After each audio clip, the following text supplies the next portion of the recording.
नमस्कार दोस्तों, मेरा नाम है रॉबिन सिंह और क्रिकेट वाला में आपका तहे दिल से स्वागत है।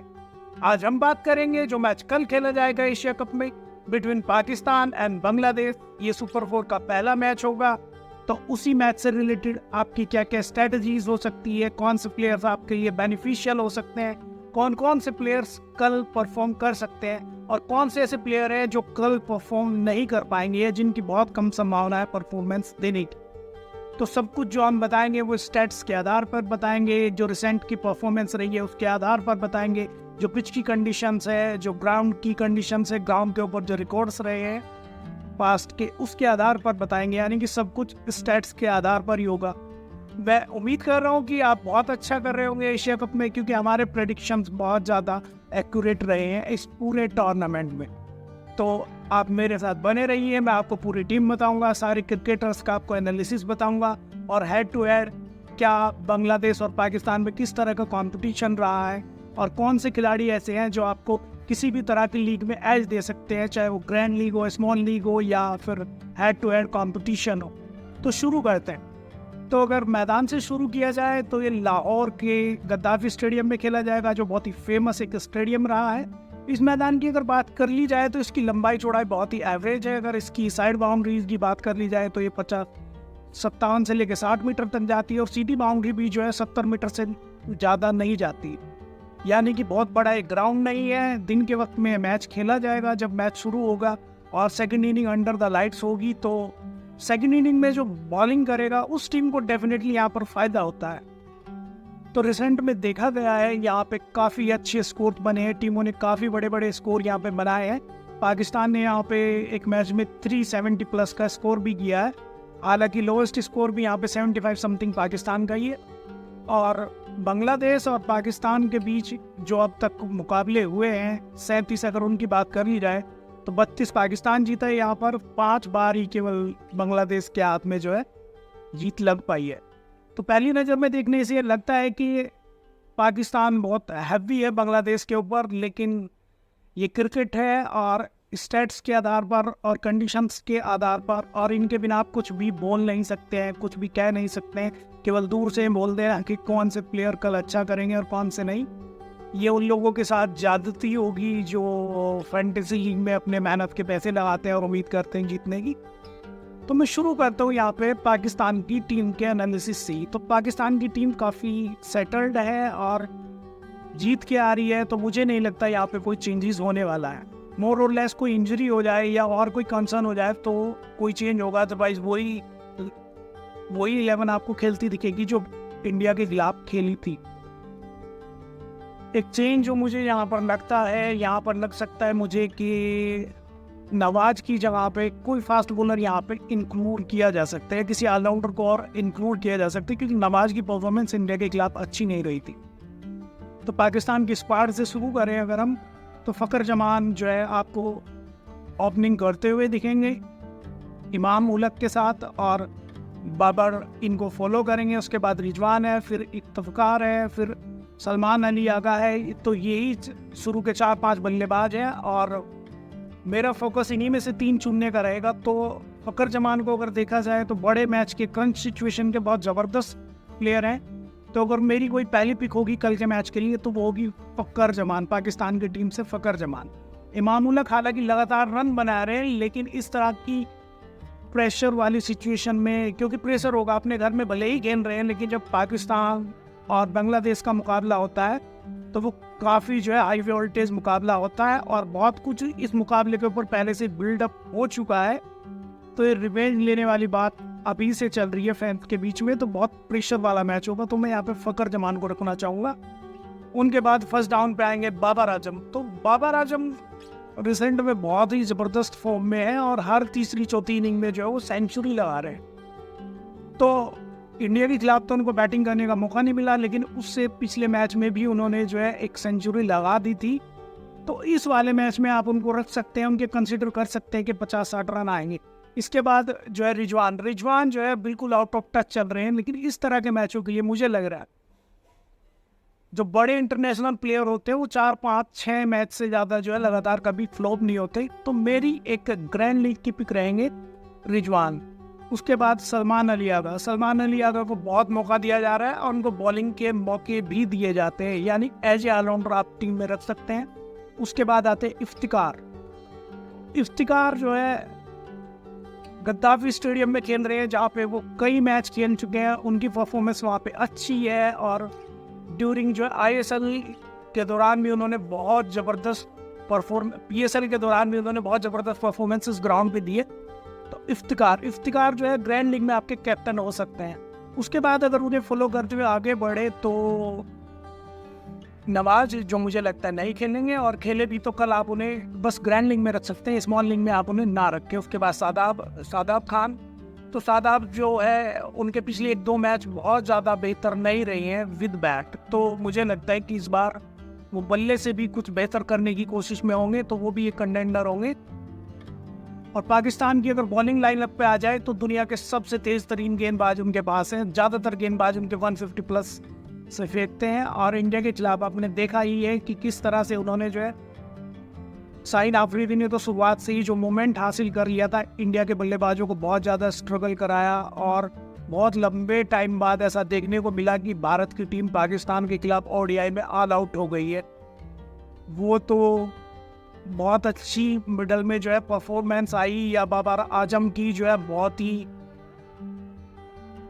मैं क्या कहना चाहूँगा इस बारे में, बहुत ही जो है उन्होंने बहुत साधारण सी कप्तानी की। उस टाइम पे जब भारत की टीम नीचे लगी हुई थी तो स्पिनर्स को फेंक दिया उनके साथ ईशान किशन और हार्दिक पांड्या के सामने, और उन्होंने फ्रीली स्कोर किया। तो अगर यहाँ पे मैच में 30 गेंदबाज चुनने वाली बात है तो मुझे लगता है कि नसीम शाह और शाहीन आफरीदी जो बेस्ट पिक रहेंगे पाकिस्तान की तरफ से।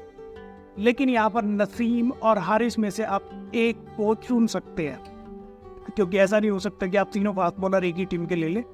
तो यहाँ पर दोनों के बीच में टाई होता है, नसीम और हारिस के बीच में, और शाहीन आफरीदी डेफिनेटली रहेंगे, क्योंकि जिस लय में वो गेंदबाजी कर रहे हैं, जिस तरह का मोमेंट उसे मिल रहा है और जिस तरह की उनकी फॉर्म लगी हुई है, तो मुझे लगता है कि अगर एक बार उनकी गेंद चल पड़ी तो पूरे मिडिल ऑर्डर तक वो अकेले ही घुस जाएंगे शुरू के 10 ओवर में। तो शाहीन आफरीदी डेफिनेटली एक कैप्टन हो सकते हैं। बड़ी लीग खेलनी है तो थोड़े रिस्क भी ज़्यादा लेने पड़ेंगे, लेकिन रिस्क जो है जिम्मेदारी के साथ लिए जाए तो ही बेहतर है। तो अगर हम अब इसी के साथ बांग्लादेश की टीम को देखें तो वहाँ पर लास्ट मैच में उन्होंने काफ़ी सारे चेंजेस किए, और मेहदी हसन मिराज से उन्होंने जो है ओपनिंग कराई, उन्होंने भी सेंचुरी लगाई। ज़बरदस्त प्लेयर है, इंडिया के खिलाफ भी लास्ट सीरीज में उन्होंने सेंचुरी लगाई थी और पंजा भी लगाया था। तो बहुत ज़बरदस्त खिलाड़ी जो है निखर के आए हैं और बहुत तकड़ी फॉर्म उनकी लगी हुई है। मुझे लग रहा है कि दुनिया भर में जितने स्पिन ऑलराउंडर से शायद सबसे बेहतर बल्लेबाजी इस टाइम अगर कोई बल्लेबाज कर रहा है तो वो मेहदी हसन मिराज कर रहा है, और डेफिनेटली वो अपने आप को प्रूव करना चाहेंगे। लेकिन पाकिस्तान की तेज़ तरीन गेंदबाजी के सामने इतना आसान उनके वाला होने वाला नहीं है। तो मेहदी हसन मिराज एक बड़े खिलाड़ी है और 80% लोगों की टीम में वो होंगे डेफिनेटली। तो उस मेहदी हसन मिराज को बाहर बैठा के उस 80% के कंपटीशन से आप बाहर निकल सकते हैं, तो उन टॉप 20 में आ सकते हैं। आप मेहदी हसन मिराज को डायरेक्ट टीम बाहर निकाल सकते हैं। हालांकि अब स्मॉल लीग में मेहदी हसन मिराज को खिला सकते हैं। मुझे लगता है वो कल के मैच में ज़्यादा परफॉर्म नहीं करेंगे विद द बैट, क्योंकि मैं बैटिंग की बात कर रहा हूँ। मोहम्मद नईम की ठीक ठाक फॉर्म लगी है, 30, 35, 32 रन बनाते हैं और इतना आसान उनके लिए भी होने वाला नहीं है। तो इधर दो सीधे बल्ले से खेलते हैं, अच्छे खिलाड़ी हैं, नए खिलाड़ी भी नहीं, 1-1.5 साल उन्हें खेलते हुए हो गया। बहुत कोई खास परफॉर्मेंस उनकी अभी तक नहीं आई है, बहुत आला दर्जे की परफॉर्मेंस उनकी तरफ से अभी तक नहीं आई है, और 30-40 रन बनाते हैं, 50 रन बनाते हैं, और बहुत ही ज़्यादा उन्होंने अभी तक अपने बल्ले के साथ अपनी जो है अपने आप को साबित ही नहीं किया है। तो तोहिद हरिदोई को भी आप रिस्क ले सकते हैं और उनको बाहर बता सकते हैं। उसके बाद अगले खिलाड़ी आते हैं लास्ट मैच में जिन्होंने सेंचुरी लगाई, शांत। तो शांतो का क्या है ना, शांतो को पिछले 1-1.5 साल से लगातार मौका दे रही बांग्लादेश की टीम, और शांतो शुरुआत में काफ़ी स्ट्रगल किया, लेकिन बल्लेबाज के अंदर क्लास थी, काफ़ी एटीट्यूड था, और वो गेम को चलाना जानते हैं। मतलब मिडिल ऑर्डर में मुझे अकेले ऐसे बल्लेबाज लगते हैं बांग्लादेश की लाइन में जो गेम को चलाना जानते हैं, क्योंकि लिट्ठन दास तो बाहर हो चुके हैं, जो उनके ओपनर थे, जो बहुत ही फ्री फ्लोइंग खेलते थे।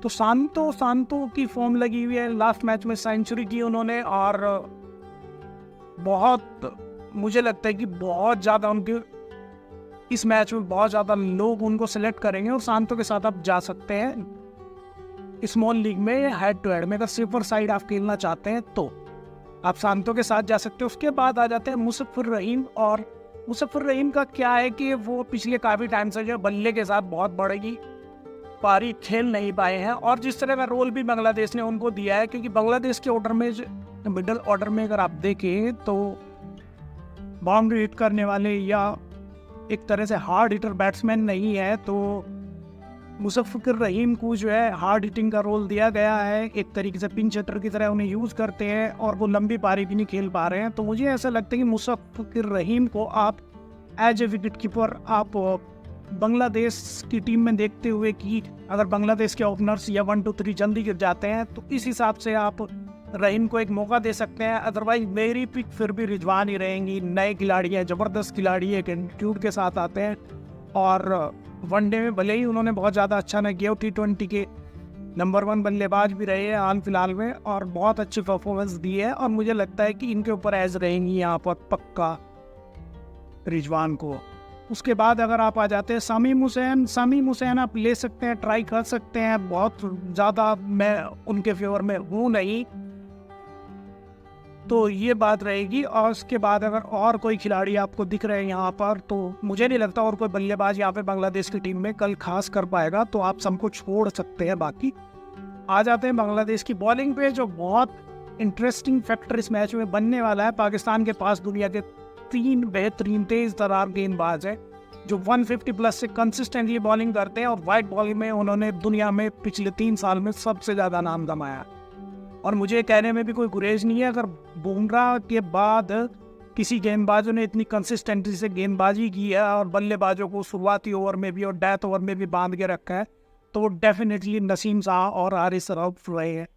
क्योंकि कई बार शाहीन अफरीदी रन के लिए चले जाते हैं, लेकिन जैसे ही उन्हें मूवमेंट या लाइन हासिल होती है तो वो आपको रिवार्ड देते हैं, आपको 2-3 विकेट लेके देते हैं और आपको लीग में आपके कॉम्पिटिटर से काफ़ी ऊपर ले जाते हैं। तो इस मैच में एक देखने वाली बात होगी कि शाहीन अफरीदी, हारिस रऊफ, नसीम, शादाब, इनमें से इन 4 खिलाड़ियों में से 3 खिलाड़ी तो ज़्यादातर लोगों के पास होंगे, लेकिन ऐसा नहीं है कि बांग्लादेश के बॉलर जो है विकेट नहीं ले सकते या नहीं लेंगे और इनमें वो कैपेबिलिटीज़ नहीं है, या पाकिस्तान के विकेट नहीं गिरेंगे। मुझे तो ऐसा भी लगता है कि और पाकिस्तान की शुरुआत में बैटिंग आ जाती है इस स्टेडियम में और मोमेंट मिलना शुरू हो जाता है अगर किसी कारण से गेंदबाजों को, तो बांग्लादेश के खिलाड़ी आपके लिए कमाल कर सकते हैं। सबसे पहले मेरी पिक रहेगी तस्कीन के पास पेस है, एटीट्यूड है, लाइन है और बहुत ज़बरदस्त गेंदबाजी की है। रिसेंट में बहुत ज़बरदस्त इकोनॉमी के साथ गेंदबाजी करते हैं और ड्यूरिंग द वर्ल्ड कप भी देखा था शायद सबसे इकोनॉमिकल खिलाड़ी थे पूरी दुनिया के वो लास्ट T20 वर्ल्ड कप में।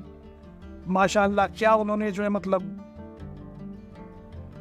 किस इकोनॉमी के साथ उन्होंने गेंदबाजी की है और पाकिस्तान को परेशान किया है, उन्होंने अच्छा खासा तरीके से परेशान किया। तो तस्कीन मेरी पिक रहेंगे। तस्कीन को फॉलो करते हैं मुस्ताफिजुर शायद कल खेले, लास्ट मैच में वो बैठ गए थे या इंजरी का कोई कंसर्न था, और लास्ट मैच के ज़बरदस्त परफॉर्मेंस देने वाले बांग्लादेशी बॉलर शरीफुल इस्लाम के बारे में मैं कहूँगा कि सो है। ठीक है, उन्होंने लास्ट मैच में 4 विकेट ले ली, ज़बरदस्त परफॉर्मेंस दी, लेकिन मुझे ऐसा लगता है कि आप तस्कीन के साथ जा सकते हैं या मुस्ताफिजुर के साथ जा सकते हैं, और इनके ऑलराउंडर सेक्शन से आपके लिए गेंदबाजी करते हुए दिखेंगे। जैसे शकीब है, तो शकीब के बारे में मैंने डिस्कस नहीं किया, तो बांग्लादेश की तरफ से एक ऑलराउंडर जो शायद दुनिया के सबसे बेहतरीन ऑलराउंडर फिलहाल के टाइम में भी अच्छी फॉर्म लगी हुई है, ठीक ठाक फॉर्म लगी हुई है बल्ले के साथ, गेंदबाजी के साथ वो बेहतरीन कर रहे हैं, अच्छी जो है सदी हुई गेंदबाजी करते हैं, बहुत कंट्रोल उनका अपनी लाइन और लेंथ पे रहता है और बल्लेबाजों को काफ़ी परेशान भी करते हैं। और इस तरह की धीमी पिचों पे वो फर्स्ट इनिंग में अगर उनको गेंदबाजी करने का मौका मिल जाएगा तो वो काफ़ी परेशान कर सकते हैं पाकिस्तान के बॉलरों को, बल्लेबाजों को सॉरी। और तो शकीब उल हसन एक कंप्लीट पिक हो जाएंगे आपके लिए वॉइस कैप्टन की। अगर वो बल्लेबाजी भी करेंगे आपके लिए, वो कैप्टन भी हैं और वो दोनों रोल प्ले कर लेंगे आपके लिए, तो शकीब उल हसन हो जाएंगे। मेहदी हसन, मिराज उनका साथ देते हुए दिखेंगे। तो बांग्लादेशी लाइनअप से अगर आप देखें तो बॉलर उनके मुस्ताफिजुर अगर कल खेलते हैं तो उनको खिलाइएगा ज़रूर, और तस्कीन भी एक बेहतर गेंदबाज है। वो आपके लिए कल बेहतर कर सकते हैं और उनका साथ दे सकते हैं आपकी टीम में मेहदी हसन मिराज और शकीब उल हसन। मैं ज़्यादा बैट कल शकीब पे ही लगाना चाहूँगा। ठीक है, और ये डिस्कस हो गया और मैं आपको फाइनल टीम जो मेरी टीम है वो मैच शुरू होने से पहले भी यहाँ पर इसी लिंक में डाल दूंगा मैं यूट्यूब के, और यहाँ पे इस वीडियो में भी मैं आपको 2-3 टीम दे दूंगा, अभी वो खिलाड़ी दे दूंगा जिनको आप बना सकते हैं, जिनके साथ आप जा सकते हैं। मेरी तरफ से अगर 11 खिलाड़ी पिक रहेंगे दोनों टीमों में से मिला के किसी भी लीग के लिए, वो स्मॉल लीग के लिए और हेड टू हेड के लिए, क्योंकि ग्रैंड लीग के लिए आपको रिस्क लेना पड़ता है और ग्रैंड लीग पहले मैच में हम बहुत मार्जिनल जिसे बोलते पॉइंट वाली, वहाँ से हम रह गए थे ग्रैंड लीग में, लेकिन हेड टू हेड में और स्मॉल लीग में काफ़ी बेहतर किया है, काफ़ी लोगों ने बेहतर किया है, काफ़ी लोगों ने अप्रिसिएट किया है। चलो मैं जल्दी से आपको टीम बता देता हूँ जो मेरी पिक रहेगी कल के मैच के लिए। फ़खर जमान, डेफिनेटली मैं चाहूँगा फ़खर जमान को आप अपनी टीम में लो, और एक और ओपनर अगर आपको लेना हो और पाकिस्तान से ही लेना हो तो इमाम उलग को आप ले सकते हैं, लेकिन नईम पे भी आप बैट लगा सकते हैं, क्योंकि ऐसा नहीं है कि नईम ने रन नहीं बनाए हैं। तो मुझे ऐसा लगता है फ़खर जमान एक बाबर आजम हो जाएंगे, मिडिल ऑर्डर में एक बल्लेबाज शांत तो हो जाएंगे, उनको फॉलो करते हुए मुझे लगता है इफ्तिकार हो जाएंगे, तो 4 बल्लेबाज तो आपके पास यही हो जाएंगे। 5वां स्थान में ऑलराउंडर, 5वां और 6वां मैं ऑलराउंडर को दूंगा, तो एक आप शकीब ले सकते हैं, एक आप शादाब खान ले सकते हैं। उसके बाद बॉलर्स, तो इस मैच के लिए अगर आपको टॉप 4 बॉलर कोई लेने हो और फास्टेस्ट में से ही लेने हो तो तस्कीन हो जाएंगे आपके बांग्लादेश की तरफ से, पाकिस्तान की तरफ से साइंस आफरीदी और हारिस रऊफ हो जाएंगे। तो ये कुल मिला के 10-11 खिलाड़ी होते हैं। और ये बात ध्यान रखिएगा दोस्तों, इंटरनेशनल क्रिकेट में ऐसा नहीं होता है कि एक खिलाड़ी हमेशा ही परफॉर्म कर दे और एक खिलाड़ी जो है हमेशा ही परफॉर्म ना करे। तो अगर आप काफ़ी लॉस कर रहे हैं, काफ़ी स्ट्रगल कर रहे हैं फैंटेसी लीग में, तो इस वीडियो के आखिर में आपको एक टिप्स दे देता हूँ जो आपके हर तरह की लीग में, हर तरह के फॉर्मेट में बहुत काम आए।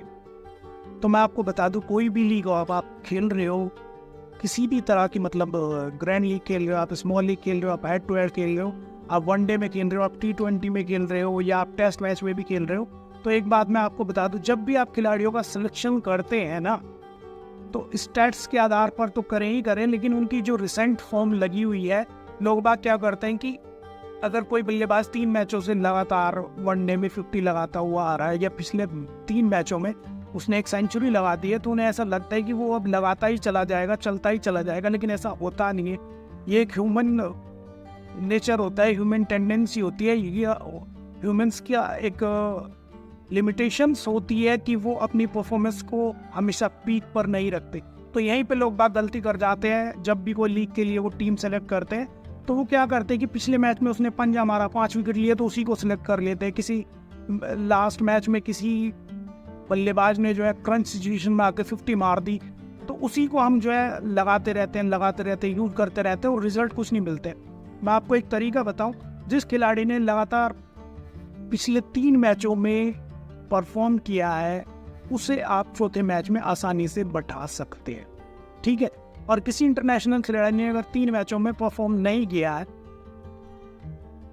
तो चौथे मैच में आप उसे बेझिझक ले सकते हैं। और इसी के साथ साथ कुछ वेरिएशंस बनाएं और बहुत हाई परसेंटेज वाले क्रिकेट को मत चुनें, क्योंकि हाई परसेंटेज क्रिकेटर्स को आप चुनेंगे तो वैसे ही आप 90% लोगों की दौड़ में आ जाओगे, तो वहाँ पे तो 90% लोगों को तो जीतना नहीं है, ठीक है। तो मिक्स एंड मैच करके लें और बैलेंस टीम ले, ताकि आप उस 90% की भीड़ से अलग रहें, और जिस दिन आपकी किस्मत हो, जिस दिन आपकी टीम अच्छी मन पड़े, तो ग्रैंड लीग भी आप जीतिए। हालांकि ग्रैंड लीग में मेरा बहुत ज़्यादा फोकस नहीं रहता, लेकिन हेड टू हेड और स्मॉल लीग मुझे लगता है कि बेहतर तरीके से, अच्छे से स्टैट्स को स्टडी करके, अपना माइंड कूल रख के और अपनी गट फीलिंग के साथ और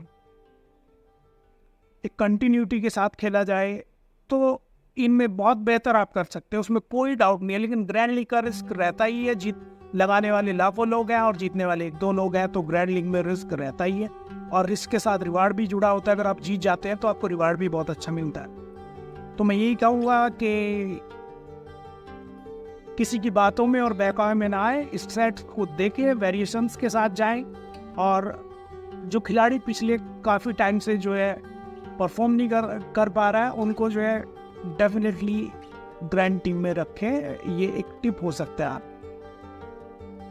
उम्मीद करता हूँ आप बेहतर कर रहे होंगे और काफ़ी सारे मेरे दोस्त बेहतर कर रहे हैं। हम बात करेंगे मुझे यूट्यूब पे क्यों आना पड़ा, किस लिए आना पड़ा। अभी उसके लिए टाइम नहीं है, जब टाइम आएगा मैं आपको खुद ही बता दूंगा। और उम्मीद करता हूँ आप बेहतर करेंगे ड्यूरिंग द एशिया कप, और मेरे प्रेडिक्शंस इसी तरह से आते रहेंगे, वर्ल्ड कप के दौरान भी आते रहेंगे। और स्टैट्स के अलावा और जो रियलिटी है उसके अलावा उससे भटक के मैं कोई बातें नहीं करता हूँ, किसी चीज़ को मैं प्रमोट नहीं कर रहा हूँ। जो मेरे ऑनेस्ट ओपिनियन है, जो मैं देखता हूँ, जिस तरह से मैं खेलता हूँ, जिस तरह से मुझे बेनिफिट होता है, वही चीज़ें मैं आपको बताता हूँ या अपने दोस्तों को बताता हूँ। मेरे दोस्त मुझे अप्रिसिएट करते हैं, काफ़ी लोगों का बेनिफिट हुआ है, तो मैं आपको ये बता रहा हूँ, आप इस तरह से जा सकते हैं। लेकिन मेरे लिए कल के मैच के लिए आपको मैं लास्ट में जाते जाते एक टिप दे दूँ कि सेकंड इनिंग में जो टीम चेज करने वाली है उसको काफ़ी मुश्किल आने वाली है। तो अगर आप सेकंड इनिंग में कोई टीम बॉलिंग कर रही है तो फास्ट बॉलर का ज़रा अच्छे से ध्यान रखिए, अच्छे से फास्ट बॉलर आप चूज कर लीजिएगा और अपने गेम को इसी तरीके से अप करते रहिएगा, सीखते रहिए। एक ना एक दिन आप ज़रूर जीतेंगे और बेहतर करेंगे। इसी उम्मीद के साथ मैं आपसे विदा ले रहा हूँ। आप अपना ध्यान रखें।